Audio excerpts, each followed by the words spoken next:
Electrochemistry या चॅप्टरमध्ये mainly आपल्याला दोन गोष्टी शिकायच्यात. Chemical energy to electric energy transfer आणि electric energy to chemical energy transfer. Chemical energy to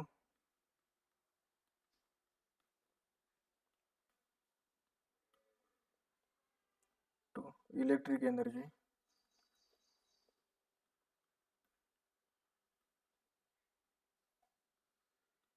transfer and electric energy to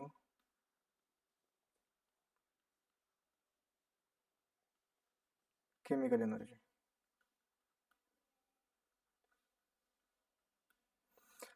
तर काय असते बघून घ्या. Chemical energy to electric energy. पहिले chemical energy to electric energy.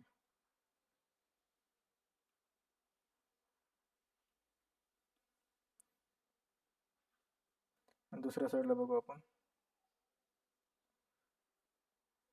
Electric energy to chemical energy. Chemical energy to electric energy transfer म्हणजे काय नेमकं समजून घ्या. याच्यामध्ये काय करतो आपण माहिती का, एक केमिकल रिॲक्शन असते.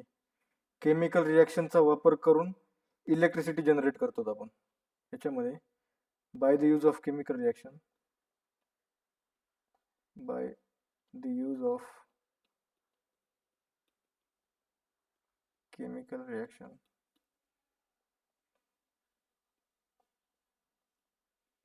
we generate electricity. केमिकल रिॲक्शनचा वापर करून आपण इलेक्ट्रिसिटी जनरेट करतो. तर मग केमिकल रिॲक्शन अशी आहे कुठली जी इलेक्ट्रिसिटी जनरेट करते.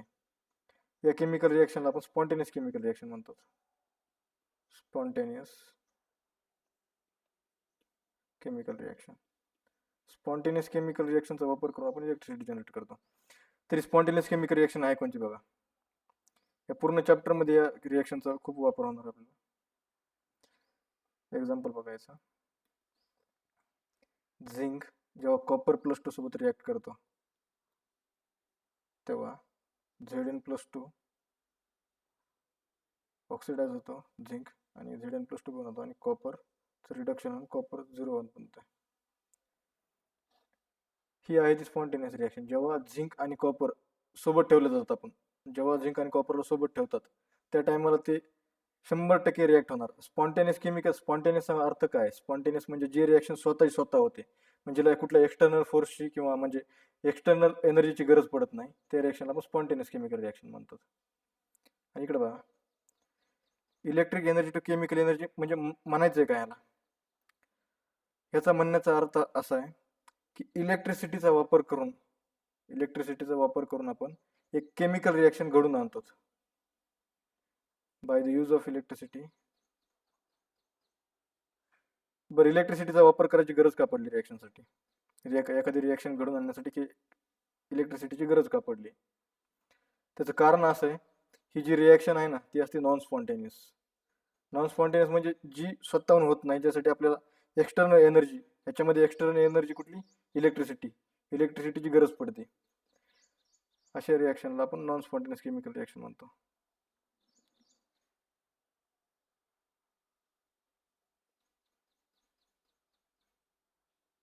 By using electricity we complete chemical reaction.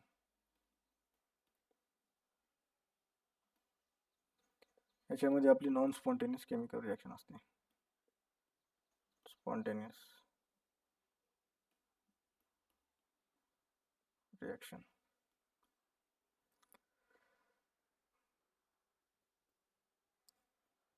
असा सेल जे केमिकल एनर्जीला इलेक्ट्रिक एनर्जी मध्ये कन्वर्ट करतो. म्हणजे फर्स्ट मध्ये बघा, याच्यामध्ये बघा, असा सेल जे केमिकल एनर्जीला इलेक्ट्रिक एनर्जी मध्ये कन्वर्ट करतो त्याला आपण गॅल्व्हॅनिक सेल म्हणतो. Cell which convert chemical energy to electric energy is galvanic sale.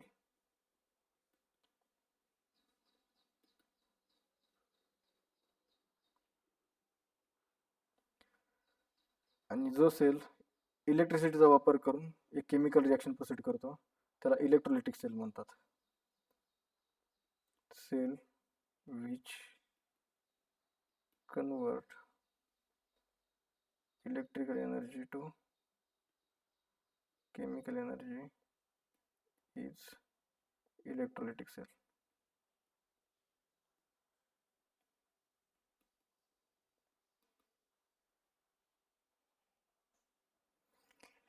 हे झाल्यानंतर तुम्हाला एक बेसिक रेडॉक्स म्हणजे रेडॉक्स काय असते हे सांगतो. हे पहा, रेडॉक्सचे दोन टाईप आहेत, डायरेक्ट आणि इनडायरेक्ट रेडॉक्स. पण त्याच्या अगोदर एक कन्सेप्ट सांगायची तुम्हाला. एक म्हणजे हे पहा, त्याच्या अगोदर हे शिका, इलेक्ट्रोड असतंय काय. इलेक्ट्रोड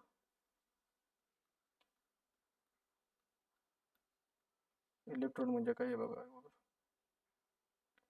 इलेक्ट्रोड हे असा मेटल असतो, मेटलचा सरफेस असतो इलेक्ट्रोड, ज्याच्यावर ऑक्सिडेशन आणि रिडक्शनच्या रेडॉक्स रिॲक्शन होतात. इलेक्ट्रोड एक असा मेटल सरफेस असतो ज्याच्यावर ऑक्सिडेशन आणि रिडक्शन होत आहे. Metal surface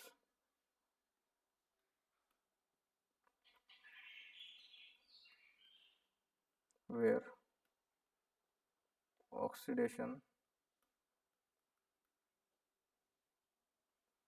and reduction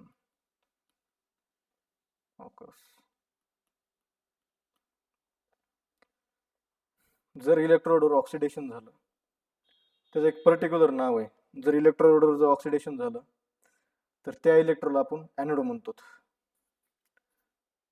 anode बघा कशाला म्हणतात.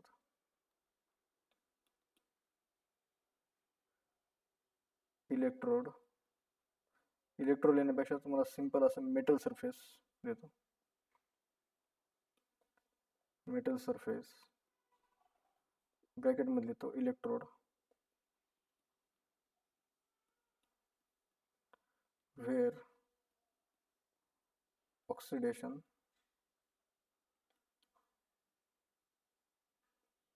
occurs. आणि कॅथोड त्याच्या अपोजिट असतो. ज्या इलेक्ट्रोडवर ज्या मेटल सरफेसवर रिडक्शन होते त्याला आपण कॅथोड म्हणतो. कॅथोड बघा, इलेक्ट्रोड where reduction occurs. हे झालं आपल्याला बेसिक माहिती असलं इलेक्ट्रोड बद्दल. रेडॉक्स बघूया. रेडॉक्सचे दोन टाईप आहेत. एक असतं डायरेक्ट रेडॉक्स, दुसरं असतं इनडायरेक्ट. डायरेक्ट रेडॉक्स, दुसरा इनडायरेक्ट रेडॉक्स.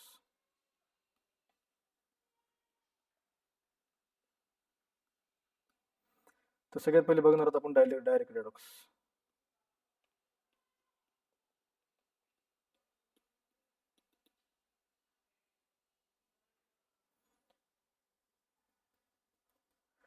पहा, जर मी एक कंटेनर घेतला,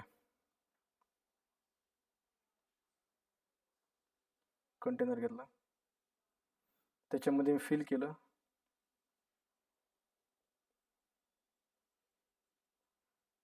ॲक्वस कॉपर सल्फेट सोल्युशन. आता या कॉपरची ऑक्सिडेशन स्टेट काय असणार आहे कॉपर सल्फेट सोल्युशन मध्ये?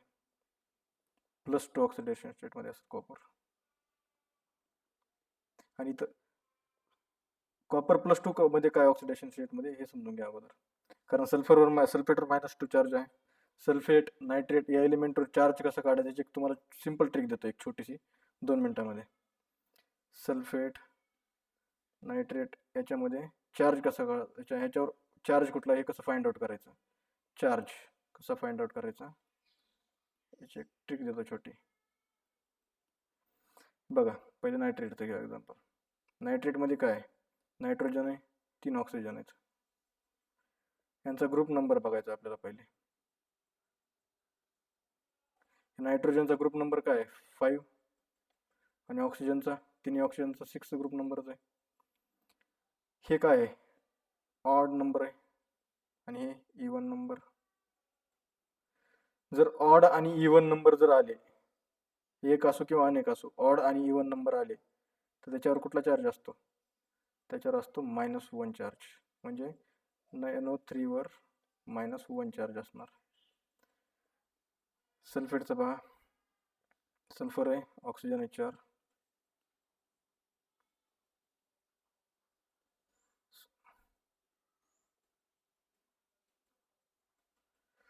सल्फरचा पण आणि ऑक्सिजनचा पण ग्रुप नंबर सेमच आहे. दोन्ही पण काय आहेत? इवन आहेत. जर इवन ग्रुप नंबर जर इवन असतील तर त्याच्यावर येणारा चार्ज असतो -2. एक असो किंवा अनेक असो, म्हणजे सल्फेट वर चार्ज कुठला असणार? -2 असणार. राईट. हे इरेज करतो मी सगळं. हे फक्त तुम्हाला चार्ज सांगितलं, चार्जची ट्रिक सांगितली कसं चार्ज येतो ते.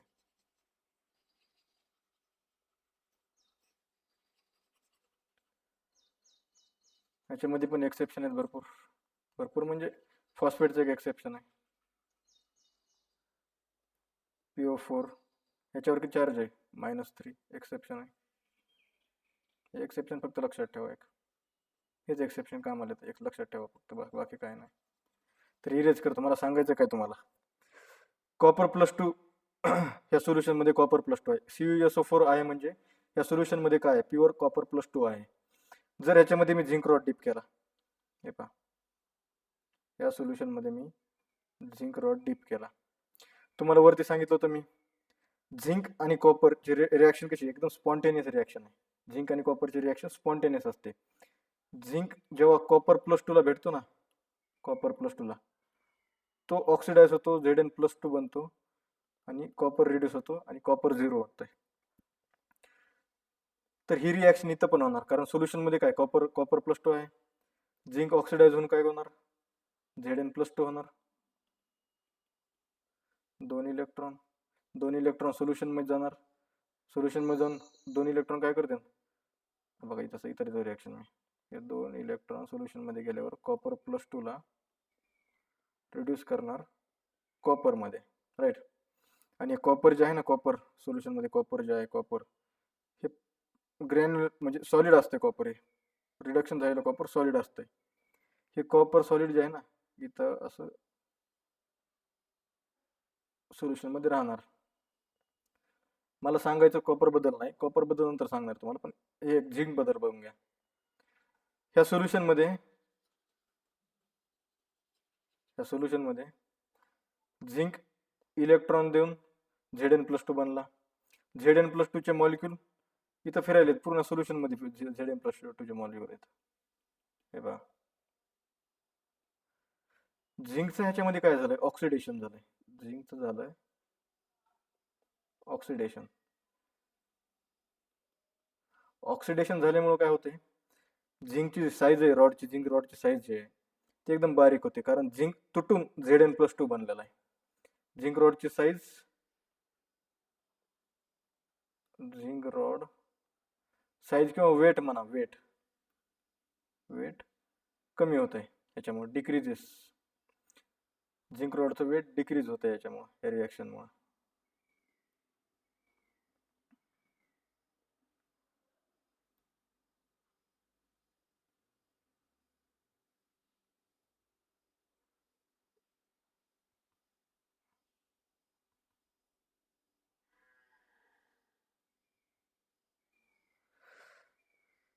याला डायरेक्ट रेडॉक्स म्हणायचं आपण. म्हणजे याच्यामध्ये काय, तुम्हाला एकदा परत सांगतो.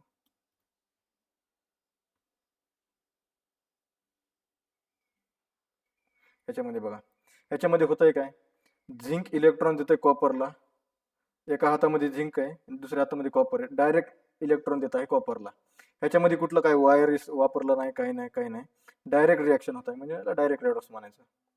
आणि दुसऱ्या याच्यामध्ये बघा एकदा,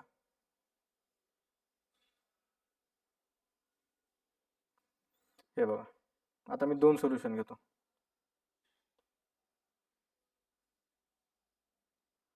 2 सोल्युशन घेतो असे,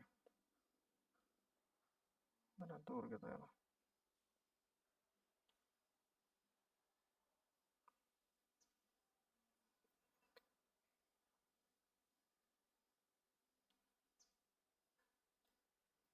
असे 2 सोल्युशन घेतले मी.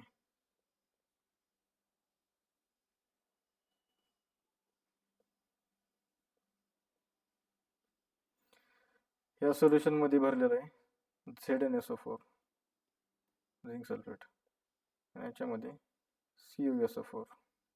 पण हे दोन्ही सोल्युशन कसे ॲक्वस आहेत, ॲक्वस.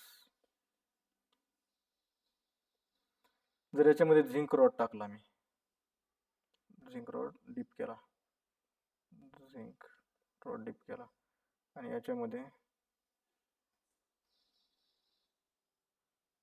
कॉपर रॉड डीप केला आणि या दोन्ही सोल्युशनला, दोन्ही रॉडला एका वायरने कनेक्ट केला मी. वरती तुम्हाला सांगितलं जेव्हा झिंक आणि कॉपर सोबत येतात तेव्हा टायमाला रेडॉक्स रिॲक्शन होते. रेडॉक्स रिॲक्शन म्हणजे एकदम स्पॉन्टेनियस रिॲक्शन होते. झिंक इलेक्ट्रॉन लूज करतो, कॉपर इलेक्ट्रॉन गेन करतो, ही रिॲक्शन होते, बरोबर. आता ही रिॲक्शन इथं पण होणार. दोघं पण कनेक्टेड, पण वायरने कनेक्टेड. मग काय होणार, झिंक काय करणार, इलेक्ट्रॉन लूज करून Zn+2 बनवतो. हे जे इलेक्ट्रॉन आहेत ना, इलेक्ट्रॉन लूज केल्याने, हे इलेक्ट्रॉन या वायर थ्रू, इलेक्ट्रॉन आहे ते वायर थ्रू कॉपरकडे जाणार, कॉपरमध्ये. आणि हे कॉपर जे आहे ना, कॉपर इथं सोल्युशन मध्ये कॉपर काय आहे, +2 मध्ये हे इलेक्ट्रॉन घेतल्यानंतर, कॉपर इलेक्ट्रॉन घेतल्यानंतर कॉपर सॉलिड बनतोय, कॉपर सॉलिड. आणि जेव्हा हे कॉपर सॉलिड बनतोय ना, कॉपर काय करतो इथं लिहितो मी, कॉपर +2 घेत आहेत 2 इलेक्ट्रॉन आणि काय बनतंय, कॉपर सॉलिड बनतंय. जेव्हा हे कॉपर सॉलिड बनतंय ना, सॉलिड कॉपर, हे इथं डिपॉझिट होतं इलेक्ट्रोडवर आहे. या इलेक्ट्रोड कॉपर डिपॉझिट होणार. म्हणजे होईल काय पहा, तुम्हाला वरी सांगितलं मी, झिंक ऑक्सिडेशन होऊन ह्याचं वेट काय होतंय, झिंक रॉडचं वेट डिक्रीज होते आणि हे कॉपर इलेक्ट्रॉन घेत राहणार आणि कॉपर सॉलिड बनून याच्यावर डिपॉझिट होत राहणार, कॉपर सॉलिड बनून याच्यावर डिपॉझिट होत राहणार. त्याच्यामुळे काय होणार, कॉपर सॉलिडचं काय, आपले कॉपर इलेक्ट्रोडचं वेट कॉपर रॉडचं वेट इन्क्रीज होईल, राईट. जर या वायरमध्ये इलेक्ट्रॉन फ्लो करत आहेत, या वायरमध्ये इलेक्ट्रॉन फ्लो करत आहेत, फ्लो ऑफ चार्जेस, इलेक्ट्रॉन काय, चार्जेस, फ्लो ऑफ चार्जेसला आपण करंट म्हणतो. म्हणजे या वायरमध्ये करंट फ्लो होईल का नाही सांगा तुम्ही मला. ह्या वायरमध्ये करंट फ्लो होणार. जर करंट फ्लो कळालं कशाला आपल्याला कळलं कसं ह्या वायरमध्ये करंट फ्लो व्हायला म्हणून, त्यासाठी आपण काय करतो, इथं एक बल्ब बसवतो, बल्ब आणि त्याच्या बाजूला असतं एक गॅल्व्हॅनोमीटर.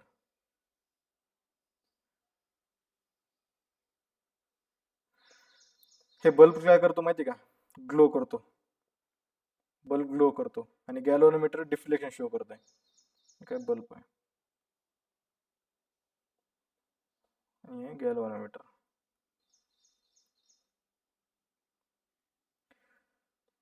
बल्ब ग्लो करतो आणि गॅल्व्हॅनोमीटर डिफ्लेक्शन शो करत आहे. म्हणजे याचा अर्थ या सोल्युशन मध्ये, म्हणजे या सर्किट मध्ये आपल्या करंट फ्लो व्हायला या वायरने. पण झालं काय, अचानकच हे करंट फ्लो झाला 5-10 मिनिट, म्हणजे थोडा स्टार्टिंगला करंट फ्लो झाला, पण अचानकच करंट फ्लो स्टॉप झाला, म्हणजे करंटचा फ्लो स्टॉप झाला अचानकच. Current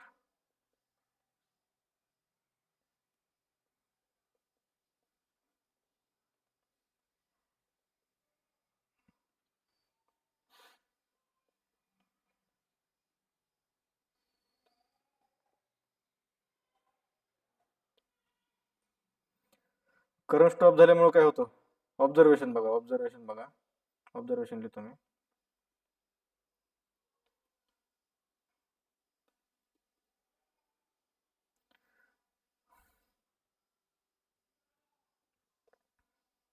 after some time,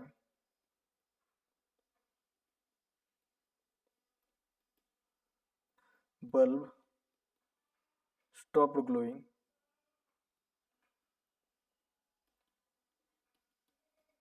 and galvanometer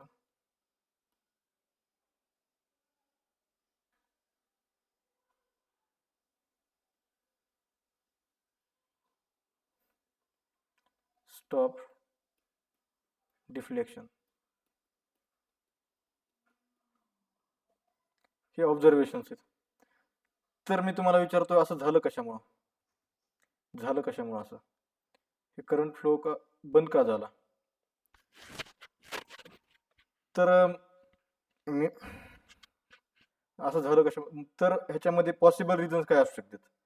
मी विचार केला, बहुतेक हे झिंकचा रॉड जे आहे ना, झिंकचा रॉड हे कम्प्लीट ऑक्सिडाइज झाला आणि या सोल्युशन मध्ये पूर्ण म्हणजे डिझॉल्व्ह झाला. एक पॉसिबिलिटी काय इतर येतो, अगोदर समजून घ्या. झिंकचा रॉड कम्प्लीट डिझॉल्व्ह झाला आणि सोल्युशन मध्ये पूर्ण Zn+2 झालं. एक ही पॉसिबिलिटी असू शकते, कारण झिंक रॉड संपला असं असं आपण गृहीत धरलं समजा पहिले. आणि दुसरी पॉसिबिलिटी काय होऊ शकते, हे कॉपर+2 जे आहे ना या सोल्युशन मधलं, हे कॉपर+2 काय बनतंय, कॉपर+2 इलेक्ट्रॉन घेऊन कॉपर सॉलिड बनतंय आणि कॉपर सॉलिड कुठं या इलेक्ट्रोडवर जब डिपॉझिट होते. तर असं होऊ शकतं की सोल्युशन मधलं कॉपर+2 संपलं. ही पण पॉसिबिलिटी असू शकते ना. तर इथं पॉसिबिलिटी तुम्ही पहिले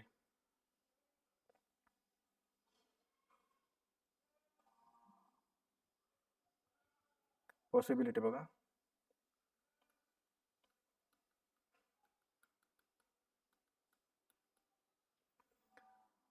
पहिली पॉसिबिलिटी, झिंक रॉड एक्झॉस्ट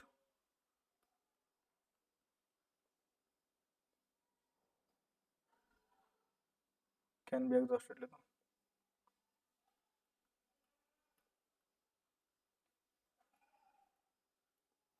दुसरी पॉसिबिलिटी असू शकते, कॉपर+2 of solution can be exhausted.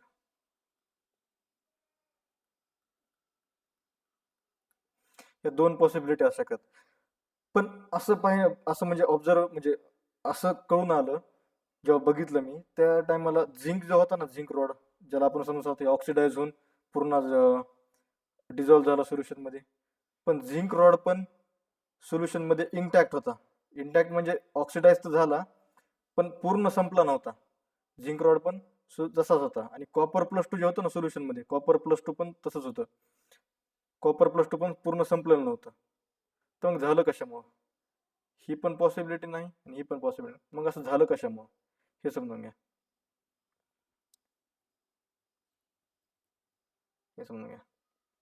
हे होतं आपलं सोल्युशन पहिले.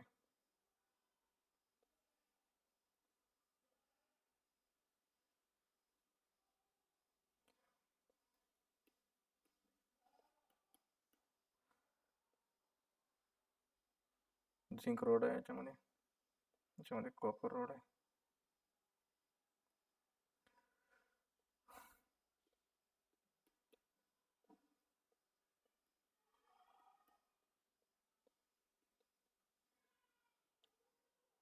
ॲक्वस आहे, ॲक्वस झिंक ZnSO4 आणि ॲक्वस कॉपर सल्फेट सोल्युशन. तर होऊ काय लागलं माहिती का, हे बघा, हे झिंक ऑक्सिडाइज होऊन Zn+2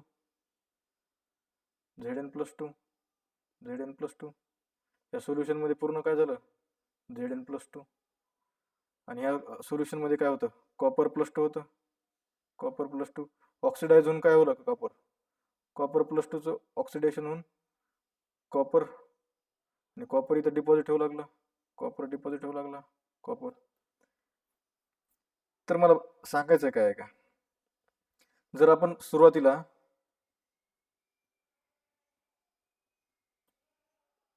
जर 1 मोलार ZnSO4 घेतलं, 1 मोलार ZnSO4 आणि 1 मोलार कॉपर सल्फेट घेतला, तर याच्यामध्ये Zn+2 आणि SO4 मायनस, हे Zn+2 पण 1 मोलारच असतं ना सोल्युशन मध्ये.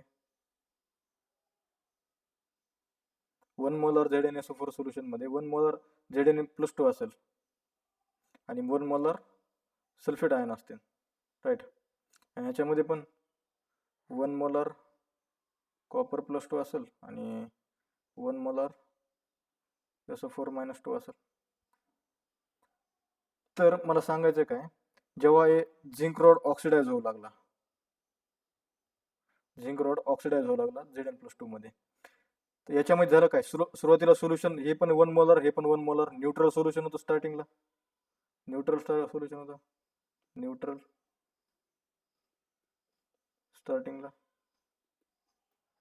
हे पण न्यूट्रल होतं, न्यूट्रल. दोन्ही सोल्युशन स्टार्टिंगला न्यूट्रल होते. पण ह्या झिंकच्या ऑक्सिडेशनमुळे सोल्युशनमध्ये काय झाले, एक्स्ट्रा झिंक आयन आले, एक्स्ट्रा कॅटॅन आले ना, Zn+2 चे कॅटॅन एक्स्ट्रा या सोल्युशनमध्ये आले. पहिले हे दोन्ही पण न्यूट्रलाइज होते, पण एक्स्ट्रा झिंक Zn+2 आल्यामुळे हे सोल्युशन काय झालं, जे म्हणजे सोल्युशनमध्ये पूर्ण चार्ज डिस्ट्रीब्यूट जो झाला, तो पूर्ण चार्ज कुठला झाला, पॉझिटिव्ह चार्ज डिस्ट्रीब्यूट झाला पूर्ण सोल्युशनमध्ये. म्हणजे याच्यामध्ये असं म्हणतो मी की due to positive charge accumulation, याच्यामध्ये पॉझिटिव्ह चार्ज जो आहे ना पूर्ण सोल्युशनमध्ये अक्युम्युलेट झाला, तर या सोल्युशनला मी पॉझिटिव्ह बनवू शकतो. द सोल्युशन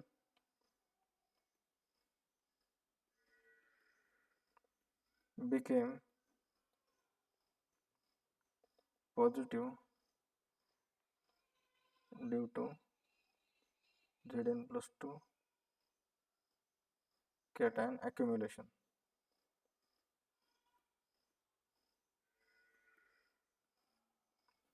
आणि या सोल्युशन मध्ये बघा आता इथं काय व्हायला लागलंय, इथं काय होतं, आपल्याला 1 मोलर कॉपर होतं आणि 1 मोलर सल्फेट होतं. 1 molar aqueous copper sulphate solution मध्ये 1 मोलर दोन्ही पण होते. तर एक गोष्ट सांगा तुम्ही मला, जर कॉपरने इलेक्ट्रॉन खाल्ले, कॉपर इथं काय करतो, कॉपर+2 2 इलेक्ट्रॉन खाऊन कॉपर बनवतो आणि कॉपर कुठं, या रॉडवर डिपॉझिट होतो. जर कॉपरने 2 इलेक्ट्रॉन खाल्ले, राहिलं सोल्युशन मध्ये काय, कॉपर म्हणजे कॉपर पण राहत नाही, कॉपर जातं इलेक्ट्रोडवर, पण या सोल्युशन मध्ये सल्फेट पण आहे ना, SO4-2.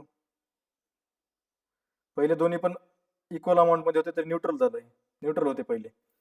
पण आता कॉपर+2 पासून कॉपर जे उडून गेलं, तर सोल्युशन मध्ये राहिलं काय, सल्फेट आयन राहिले सोल्युशन मध्ये फक्त.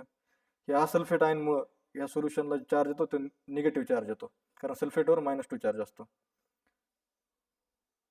दिले तुम्ही. The solution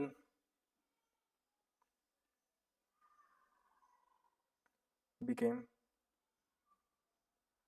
negative due to copper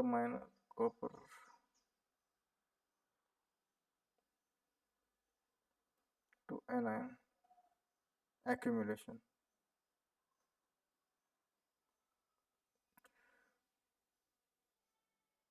तर ह्या चार्ज अक्युम्युलेशन मुळे काय होते माहितीये का, हे जे आपले इलेक्ट्रॉन फ्लो होत होते ना इथं पहिले वायर थ्रू जे इलेक्ट्रॉन आपले फ्लो होत होते ना, हे इलेक्ट्रॉन ना स्टॉप होते फ्लो होणं, हे कारण इथं एक्स्ट्रा निगेटिव्ह चार्ज तयार झाला. हे एक्स्ट्रा निगेटिव्ह चार्ज काय करतो, इलेक्ट्रॉनच्या फ्लो मध्ये बॅरियर बनतो. तर मग आपल्याला तुमच्या डोक्यामध्ये प्रश्न आला असेल, हे रिस्टार्ट सोल्युशन म्हणजे आपलं सोल्युशन जे करंट फ्लो जे आपला बंद झाला होता, त्याला स्टार्ट कसं करायचं, तर स्टार्ट करण्यासाठी आपल्याकडे फक्त एकच ऑप्शन आहे, आपल्याला ह्यांना दोघांना न्यूट्रलाइज करावं लागेल. न्यूट्रलाइज केल्याशिवाय हे आपलं आपल्या ह्याच्यामध्ये करंट फ्लो होणार नाही वायरमध्ये. तर ह्याला न्यूट्रलाइज करण्यासाठी एक कन्सेप्ट आली, त्याचं नाव होतं, हे बघा,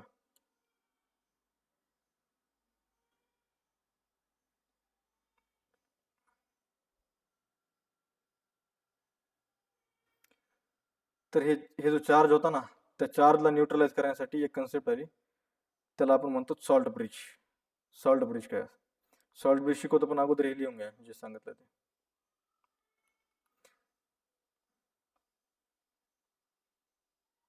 the reason that bulb stop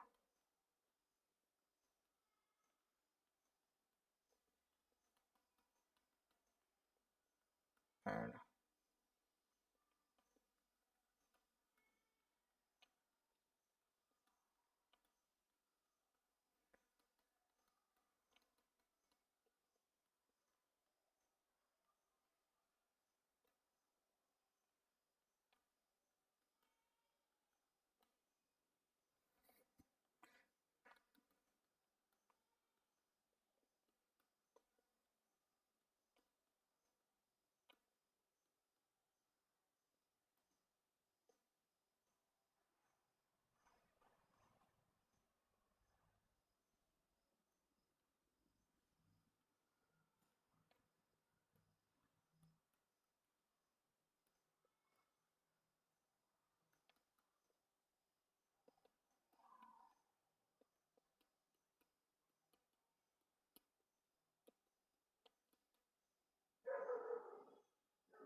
salt bridge आपल्याला इंट्रोड्यूस करावं लागलं.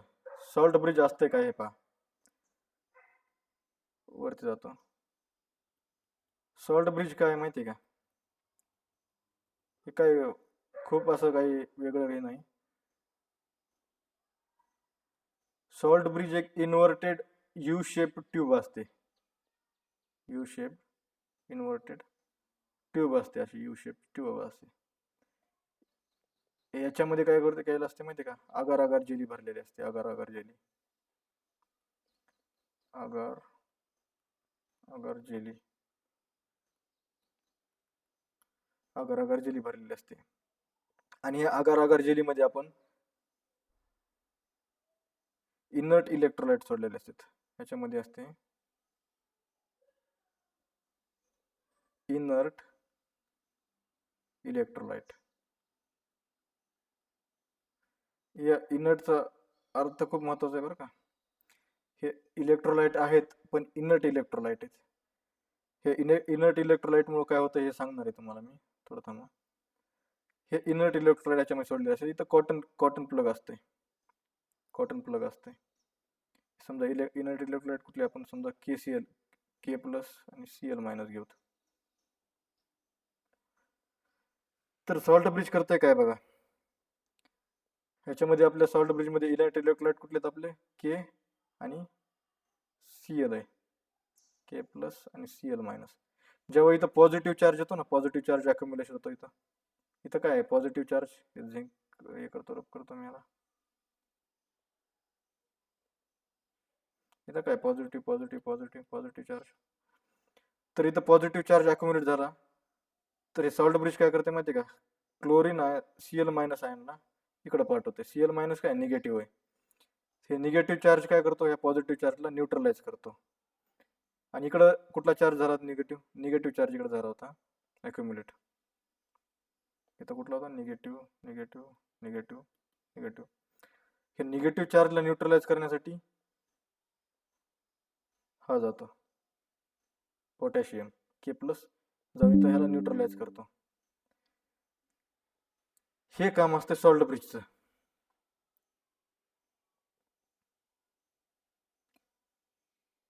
सॉल्ट ब्रिजचं फंक्शन आणि कॅरेक्टरिस्टिक लिहून घेतो आपण. थांबा.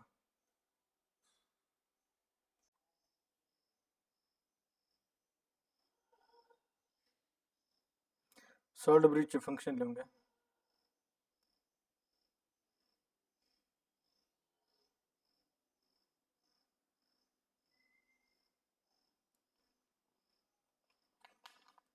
फंक्शन्स ऑफ सॉल्ट ब्रिज बघा.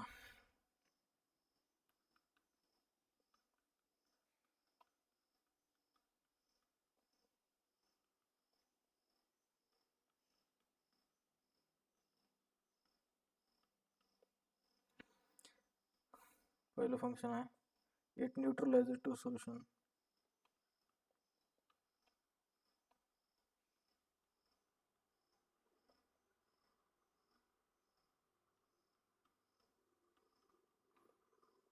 जे आपण पहिलं आपण फंक्शन तर पहिलं हे न्यूट्रलाइज करतंय. तुम्हाला सांगितलं मी कसं न्यूट्रलाइज करता it complete the inner circuit सांगतोय तुम्हाला.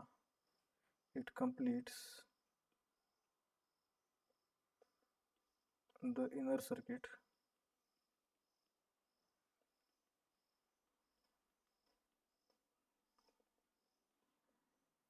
it reduces liquid junction potential.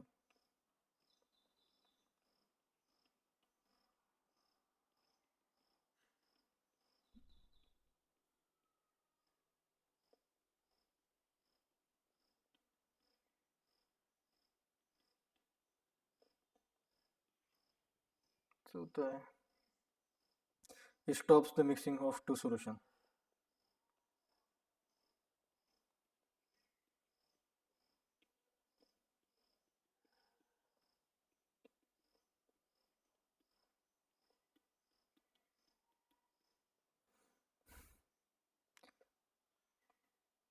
आणि अजून एक गोष्ट लिहून घ्यायची म्हणजे सॉल्ट ब्रिज मध्ये इम्पॉर्टंट हे प्रिव्हियस इयर क्वेश्चन मध्ये तुम्हाला हमखास दिसले पाहायला.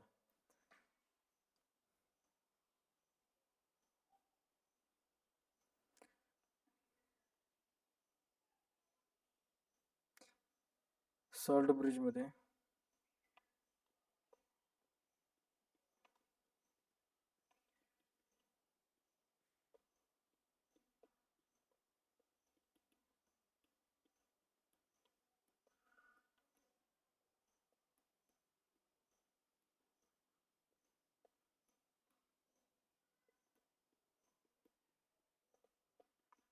दुसरं एक इम्पॉर्टंट आहे बघा.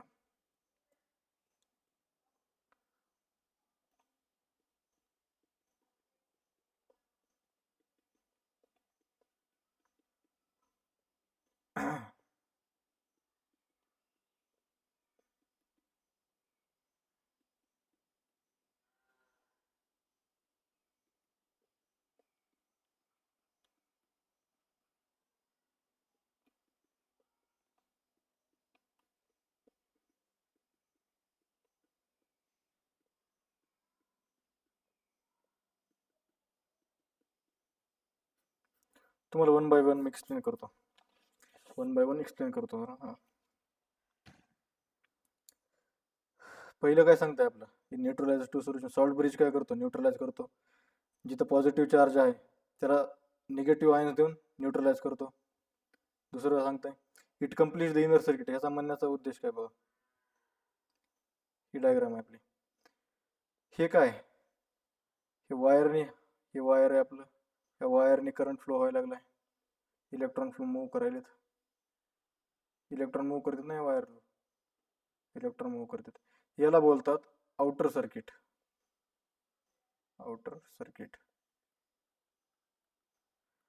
आणि हे जे आहे ना आपले आयन्स हे सॉल्ट ब्रिज मधले Cl ion K+ ion salt bridge मध्ये जे आयन आहेत आपले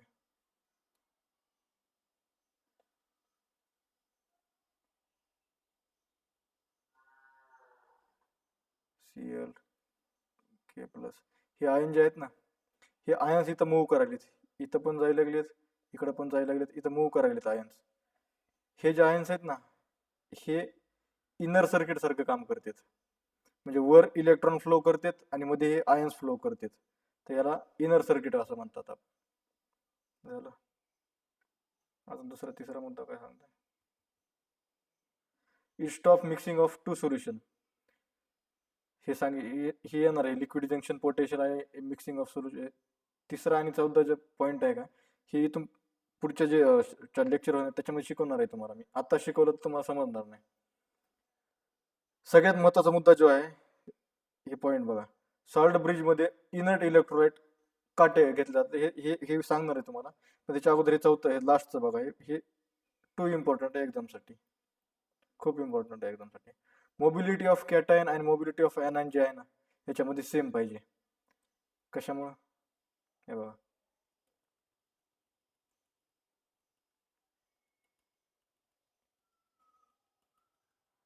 सॉल्ट ब्रिज मध्ये आपलं जे कॅटायन आहे ना सॉल्ट ब्रिज मध्ये आपलं जे कॅटायन आहे ना कॅटायन K+ Cl-. हे कॅटायनची मोबिलिटी आणि एनायनची मोबिलिटी सेम असायला पाहिजे.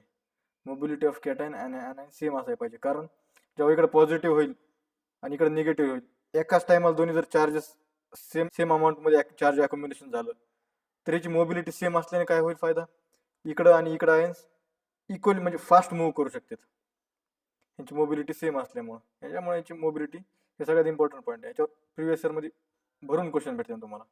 कॅटायन आयनची मोबिलिटी किती इक्वल पाहिजे, कॅटायनची ग्रेटर पाहिजे, आयनची कमी पाहिजे, असं ऑप्शन मध्ये देऊ शकत. आता हे हे जर सांगितलं ना मी, इनर्ट इलेक्ट्रोलाइट काय घ्यायचं आहे पहा. इनर्ट इलेक्ट्रोलाइटच का वापरतात?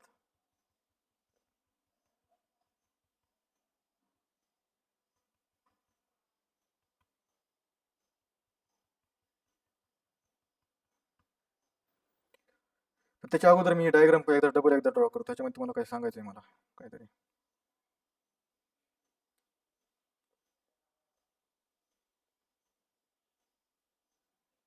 पुन्हा एकदा डायग्राम चांगली जरा ड्रॉ करतो.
ही जी पूर्ण डायग्राम ड्रॉ केली ना मी, ही पूर्ण डायग्राम,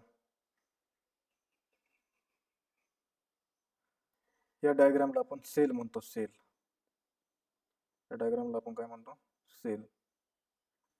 याच्यामध्ये बघा तुम्ही, याच्यामध्ये काय होतंय, झिंकचं ऑक्सिडेशन होतं, Zn+2 होतंय, आणि इथं कॉपर +2चं रिडक्शन होऊन कॉपर बनतंय.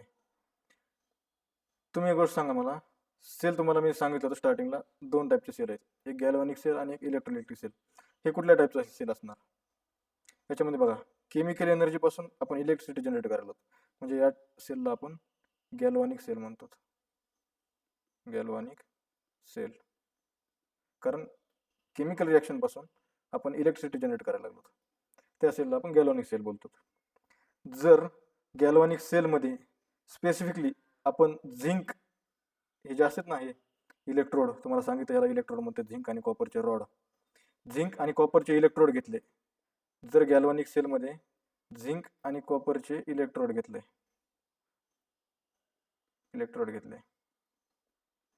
तर त्या गॅल्व्हॅनिक सेलला आपण आता काय म्हणायचं माहिती का, स्पेसिफिक नाव पडलं एक, त्याला आपण म्हणतो डॅनियल सेल. डॅनियल सेल काय? डॅनियल सेल पण एक टाईपचा म्हणजे डॅनियल सेल पण गॅल्व्हॅनिक सेलच आहे, तो पण केमिकल एनर्जीला इलेक्ट्रिक एनर्जी मध्ये कन्वर्ट करतो. गॅल्व्हॅनिक सेलचं एक टाईप आहे, म्हणजे गॅल्व्हॅनिक सेल जो आहे ना, तसं एक टाईप आहे डॅनियल सेल, म्हणजे नाव आहे एक ठेवलेलं. जेव्हा झिंक आणि कॉपर आपण इलेक्ट्रोड घेतो ना, स्पेसिफिक झिंक आणि कॉपर, त्या सेलला आपण डॅनियल सेल म्हणतो. झालं. आणि हे जो हाफ पोर्शन आहे ना, हे हाफ हाफ पोर्शन, इथून एवढा हाफ, हे हाफ आणि हाफ सेल, याला म्हणतात हाफ सेल. आणि हे इथून एवढा हाफ जो आहे ना, हे हाफ, त्याला आपण अर्धा हाफ म्हणतो, हाफ सेल. आणि हे जे पूर्ण दाखवलं ना, याला फुल सेल म्हणतात आपण, फुल सेल. मी तुम्हाला वर एक डेफिनेशन लिहून दिली ऑक्सिडेशन आणि रिडक्शन म्हणजे ज्याच्यावर ऑक्सिडेशन होतं त्याला काय आपण काय बोलतो? ॲनोड म्हणतो. इथं झिंकचं ऑक्सिडेशन व्हायला लागले, झिंकचं ऑक्सिडेशन व्हायला लागले, Zn+2 म्हणजे. तर मग याला काय म्हणणार आपण? याला ॲनोड म्हणणार, ॲनोड. आणि इथं कॉपर +2चं रिडक्शन होऊन कॉपर बनायला लागलाय, म्हणजे हे काय झालं? कॅथोड. ॲनोड जर झाला तर तुम्ही एक गोष्ट सांगा मला, याच्यावर चार्ज कुठला असेल या ॲनोडवर? या ॲनोडवर चार्ज कुठला असेल? तुम्ही बघा ना, झिंक पासून Zn+2 बनायला लागलं, इलेक्ट्रॉन फ्लो व्हायला लागले तिथून या वायरमध्ये, इलेक्ट्रॉन इथून फ्लो व्हायला लागलेत. इलेक्ट्रॉनवर चार्ज कुठला असतो? Negative, right? कारण इथं इलेक्ट्रॉनचे ओरिजिन कुठं नाही, झिंक रॉड पासून आहे, त्याच्यामुळे याच्यावर असतो negative charge. Negative charge anode जो असतो ना त्याच्यावर असतो निगेटिव्ह चार्ज. आणि कॅथोड कॉपर+2, कॉपर+2च आहे ना, त्याच्यामुळे याच्यावर असणार पॉझिटिव्ह चार्ज. याची एक ट्रिक आहे बघा, लक्षात ठेवण्याची ट्रिक आहे. ट्रिक सांगतो मला. ॲनोड जर घेतला आपण, ॲनोडवर चार्ज कुठला आहे? निगेटिव्ह. कॅथोडवर पॉझिटिव्ह. ॲनोड कुठल्या साईडला असते? लेफ्ट साईडला ॲनोड असते. लेफ्ट साईडला ॲनोड असते. कॅथोड असते राईट साईडला. कुठलं पण एक लक्षात ठेवलं, दुसरं त्याच्या अपोजिटच आहे, राईट? तर मग याला ॲनोडसाठी एक ट्रिक म्हणतो, लोन नावाची एक ट्रिक आहे, लोन. याच्यामध्ये येईल काय सांगते, लेफ्ट साईड ऑक्सिडेशन ॲनोड,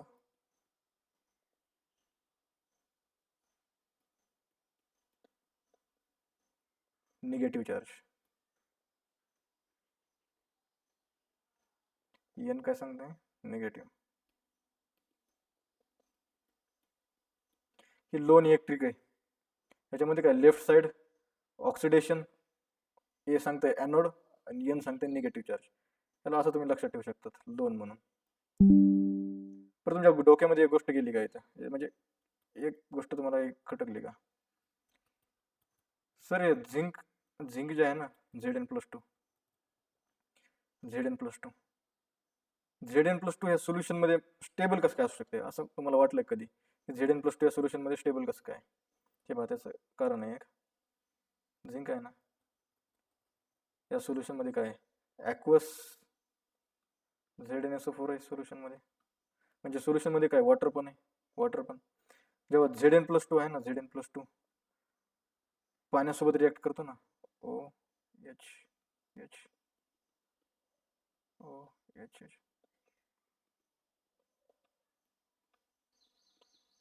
जेव्हा Zn+2 पाण्यासोबत रिॲक्ट करतो, हे असते आयन डायपोल इंटरॅक्शन म्हणतो त्याला आपण, ion dipole interaction.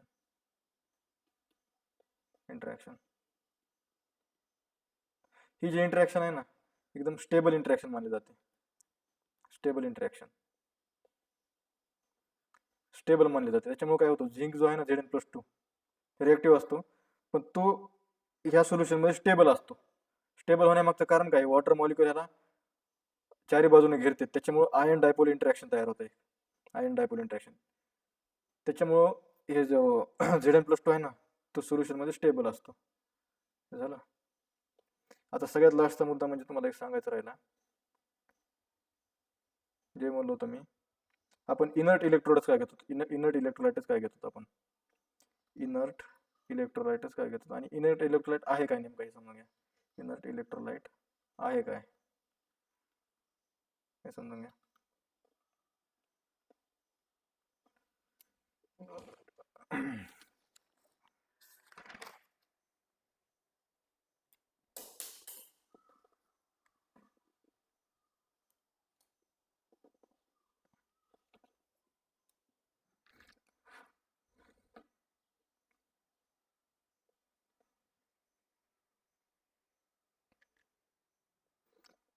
Inert इलेक्ट्रोलाइटची characteristic लिहून घ्या, characteristic.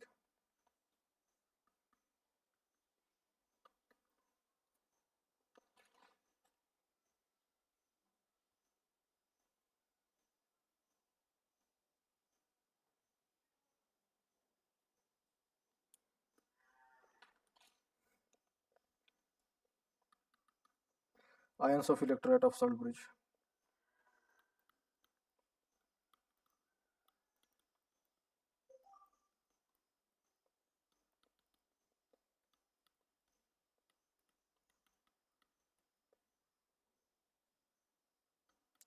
Should not form principles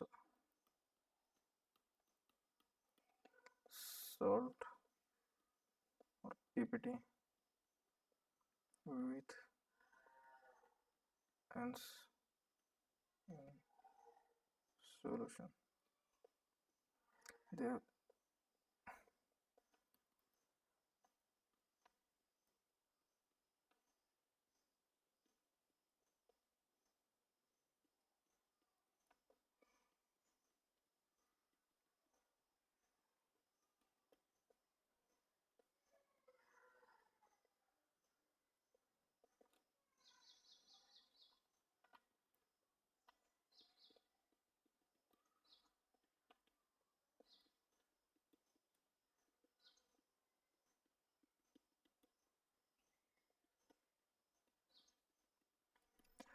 electrolyte बघा, युनिट इलेक्ट्रोलाइट कशाला म्हणतो आपण. असे इलेक्ट्रोलाइट घ्यायचे आपल्याला की जे सोल्युशन मध्ये गेल्यानंतर एकतर इनसोल्युबल सॉल्ट किंवा पीपीटी प्रिसिपिटेट जे बनतंय सोल्युशन मध्ये, सोल्युशन सोबत रिॲक्टच होऊ नये असे इलेक्ट्रोलाइट घ्यावं लागतात आपल्याला. तसेच इलेक्ट्रोलाइट कुठले विचारले तुम्ही मला, तर डॅनियल सील साठी स्पेसिफिक इलेक्ट्रोलाइट म्हणजे KNO3 KCl आणि K2SO4 आहेत. ह्याच्यामध्ये तुम्हाला सांगितलं ना, कॅटायनची आणि ॲनायनची मोबिलिटी सेम पाहिजे, हे खूप इम्पॉर्टंट आहे. तर तुम्हाला असं आता एक बघा, एक गोष्ट तुम्ही, काय होईल जर आपण इनर्ट इलेक्ट्रोलाइट घेतले नाही सोल्युशन मध्ये, तर हे बघा सोल्युशन आहे आपलं, सोल्युशन आहे,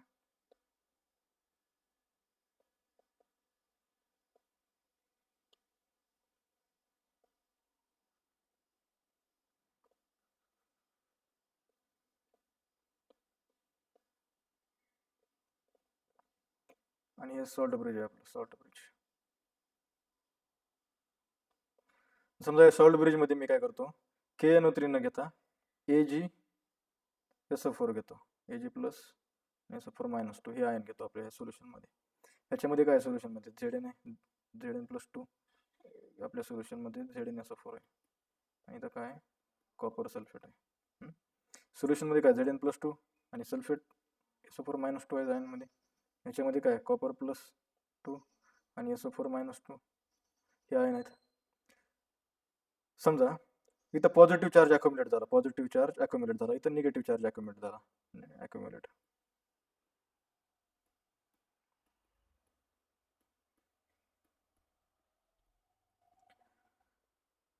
इथं पॉझिटिव्ह चार्ज अक्युमुलेट झाल्यावर SO4 कुठं जाईल, इकडं जाईल, आणि इथं इकडं Ag जाईल, राईट.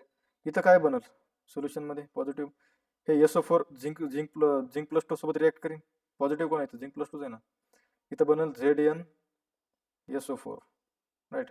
ZnSO4 जे ऑलरेडी सोल्युशन मध्येच आहे, आपल्या ZnSO4.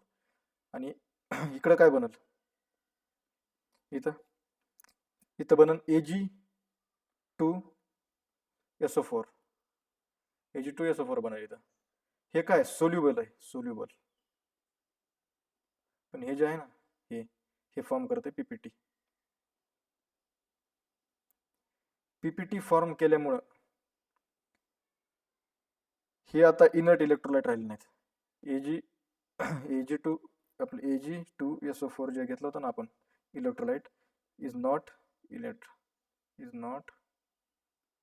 इनर्ट. त्याच्यामुळे आपण एक गोष्ट लक्षात ठेवा, Ag आणि Ba हे दोन इलेक्ट्रोलाइट कधी पण आले आपल्याला सॉल्ट ब्रिज म्हणून, हे कधी पण पीपीटी फॉर्म करणार, Ag आणि Ba. हे बघा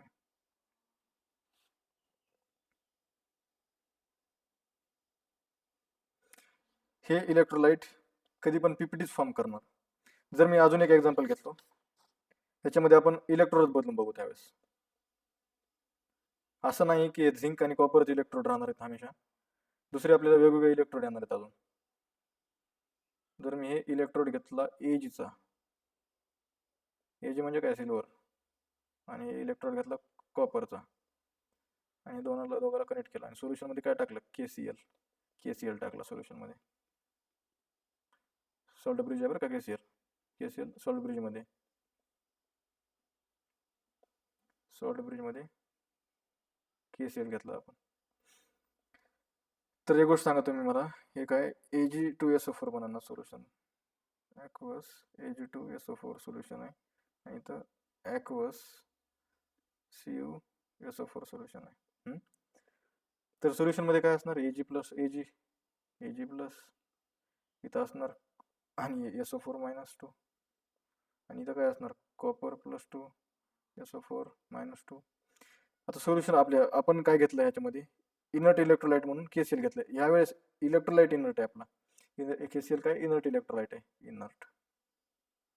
पण हे सेल डॅनियल सेल आहे का, डॅनियल सेलसाठी KCl इनर्ट इलेक्ट्रोलाइट होता, पण ह्या सेलमध्ये हे कुठला टाईप सेल आहे, हे डॅनियल सेल नाही. डॅनियल सेलमध्ये तर काय असतंय, झिंक असतंय डॅनियलमध्ये इथं इलेक्ट्रोड झिंक असते. पण हे नॉट डॅनियल सेल, हे काय म्हणतोय याला, it is not Daniell cell, right. तर मग KCl हे डॅनियल सेल नसल्यावर KCl इनर्ट इलेक्ट्रोलाइट काम करेल का, हे बघूत आपण. आता इथं काय पॉझिटिव्ह चार्ज अकोम्युलेट झाला, इथं काय निगेटिव्ह चार्ज अकोम्युलेट झाला. तर K प्लस आणि Cl मायनस, इथं पॉझिटिव्ह चार्ज झाल्यामुळे इथं कुठून जाणार Cl मायनस आणि इकडं K प्लस जाणार.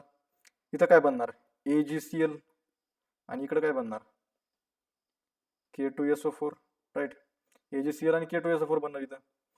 पण K2SO4 पण काय सोल्युबल आहे असं, पण AgCl काय करते, AgCl सॉलिड म्हणजे PPT फॉर्म करते, म्हणजे जरी आपण इलेक्ट्रोलाइट जरी सॉल्ट ब्रिजमध्ये इलेक्ट्रोलाइट जरी आपण इनर्ट घेतले, पण जर इलेक्ट्रोडच आपला जर त्याच्यासोबत रिॲक्ट करत असेल त्या इलेक्ट्रोलाइट सोबत, तर सॉल्ट ब्रिजमध्ये इनर्ट इलेक्ट्रोड घेऊन सुद्धा फायदा नाही. तर मला हेच तुम्हाला सांगायचं होतं. आजच्या व्हिडिओमध्ये एवढंच, बाकीचा पार्ट आपण नंतरच्या लेक्चरमध्ये कव्हर करू. तोपर्यंत तुम्हाला थँक्यू आणि गुड बाय.